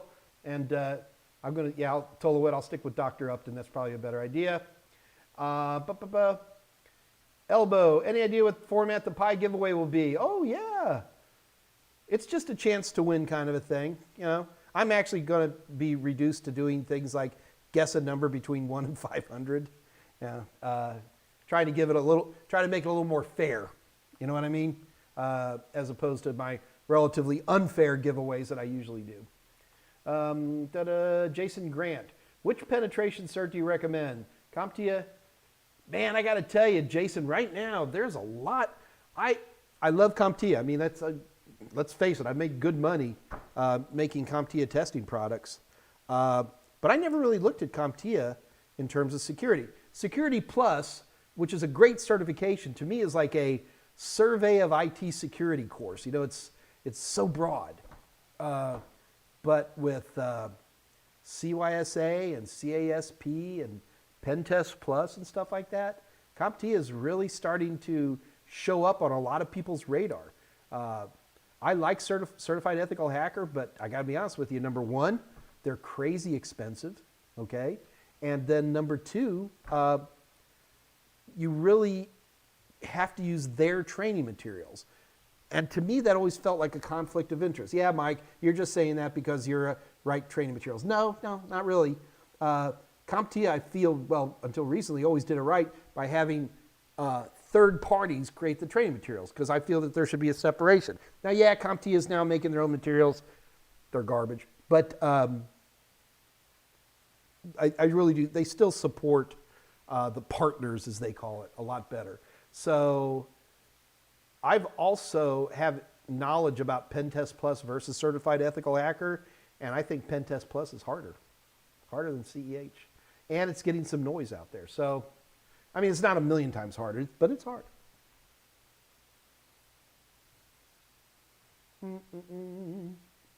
So Jason Grant, I'd probably still go with CEH right now. Ask me again in a year.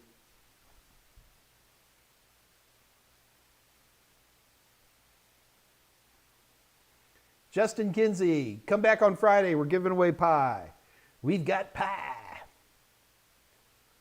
Friday at 2 o'clock at Total Seminars Channel. Be there. Justin Kinsey, Cyberry has some courses. Cyberry. Look, Jason, I'm going to be honest with you, man. How do I say this nicely, Scott? I need Scott Jernigan to be translating here for me. I have a lot of competitors out there and a lot of people who do computer training, and I have great respect for them. I don't want to name a bunch of names right now, but there's a lot of people who do a great job, and they're taking food from the mouths of my children. But I got to tell you, in the certification industry, the more players we have, the better it is for everybody. It's better it is for me. Certainly the better it is for you guys, because, you know, competition keeps prices down, blah, blah, blah. But everybody learns differently, you know? And like Dr. Jean Andrews, who does a great A-plus course, she appeals to a different crowd than me. I don't feel that she takes anything away, and she does great stuff. Jason Dion does a good job. Professor Messer does a great job. And I respect what these guys generate. I can't say the same for Cyberry. I'm sorry. Maybe they've changed recently or something, but I have found that their products do not achieve the 4 great goals. There's only 4 reasons to make a certification course. Number 1, is it going to make you a good tech in that topic? Number 2, is it going to help you pass that certification? Ready? Number 3, because it's cool, because sometimes you just have to talk about technology because it's cool. Sometimes you just got to stick your screwdriver in battery acid. I don't know why, because it's cool. I don't know. And then the last reason is sometimes you have to teach people stuff they don't need to know. Because if I don't teach you a little bit about, I don't know, what would be a good example? It's a lot. CPUs. If I don't teach you about pipelining, okay? If you don't understand pipelining, you're never going to understand hyperthreading. If you don't understand the difference between program versus process versus thread, which none of this is really on the A+, for example. But if you don't understand that, you're never going to understand hyperthreading. How can you have 4 cores, yet it acts like 8 cores? See stuff like that? And if you fail to do those 4 things, in my opinion, you're not making good training materials. And I'm done talking. I ain't saying nothing else, because I'm just going to get in trouble again. Travel and tech. What is the best IT certification? The best. Well, the best, of course, is CompTIA A+, using the popular Mike Meyers training materials. How are we doing on time? We've got 5 minutes left. Goodness sakes. Travel and tech. Come back, travel and tech. Man, did you just jump in?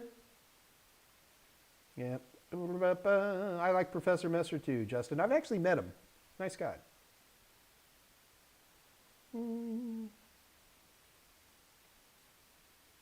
Oh, Justin Kinsey, for Udemy courses, there's a great Security Plus course in there, made by Mike Meyers. How long, Red TB3, here you go. Scott Jernigan, did you read what Red TB3 just put in there? How long is your Top Gun sale going on? I'm going to make a screen capture. Red TB3, you have accidentally said something that I've been complaining about for a while. Because I too, Red TB, have asked that same question. How much longer is our Top Gun sale going on? I'm going to send that to our marketing people. Thank you, Red TB3. You're the best.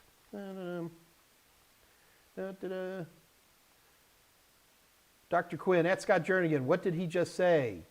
I said that Dr. Quinn is a great person.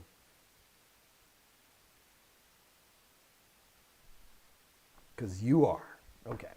All right, guys. Well, it looks like we're going to be wrapping up here. We only got a few minutes left. So one more time, please show up on Friday. We're giving stuff away, more stuff than usual. And it should be an absolutely illuminating show.